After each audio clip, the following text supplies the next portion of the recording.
Electric వెహికల్స్కి సంబంధించి గతంలో ఈ రోడ్ ట్యాక్స్ తీసేసింది జగన్ సర్కారు, చంద్రబాబు సర్కార్ అది వదిలేస్తుంది, వసూలు చేస్తున్నారు అన్నటువంటిది వార్త రాసుకొచ్చింది. ఇందులో అసలు పాయింట్ ఏంటంటే రెండు రకాల ఎలక్ట్రిక్ వెహికల్స్, ఒకటి 4 వీలర్స్, రెండోది 2 వీలర్స్.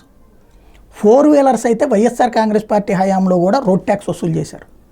నేను ఈ విషయం ఇప్పుడు కాదు చెప్పింది, దాదాపు ఏడాదిన్నర క్రితం ప్రస్తావించా. ఎందుకంటే ఒక వెహికల్కి 1,50,000 నుంచి 2.5 లక్షల రూపాయలు ఈ ట్యాక్స్ పడుతుంది. అదే టైంలో అది కేంద్రం దేశవ్యాప్తంగా ఎలక్ట్రిక్ వెహికల్స్ని ప్రోత్సహించేందుకోసం అని చెప్పి అన్ని రాష్ట్రాలకి చెప్తే ఆంధ్రప్రదేశ్ మాత్రం ట్యాక్స్ వేసింది. చంద్రబాబు టైంలో అప్పుడు 4 వీలర్స్కి ట్యాక్స్ లేదు, ఎలక్ట్రిక్ వెహికల్స్కి. జగన్ వచ్చాక అప్పట్లో ఉన్నటువంటి ఆ టైం కాలపరిమితి ముగిసిపోతే వదిలేశారు. దాంతో ఎలక్ట్రిక్ వెహికల్స్ కావాలంటే హైదరాబాద్ వెళ్లాల్సి వచ్చింది. చివరికి వీళ్ళు ఎట్లాంటి పని చేశారంటే హైదరాబాద్లో ఉన్నటువంటి ఎలక్ట్రిక్ వెహికల్స్ అమ్మే షోరూమ్ల వాళ్ళతో చెప్పి ఆంధ్ర ఆధార్ కార్డుతో ఎవరన్నా అక్కడ కొంటానంటే కొన్నివ్వబాకండి అని చెప్పారు.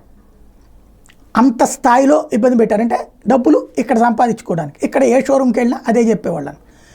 ఆ తర్వాత 2 వీలర్కి వచ్చేటప్పటికి ఎలక్ట్రిక్ వెహికల్స్కి సంబంధించి ఏమైనా ఇచ్చారేమో నాకైతే తెలియదు, ఎగ్జామ్షన్.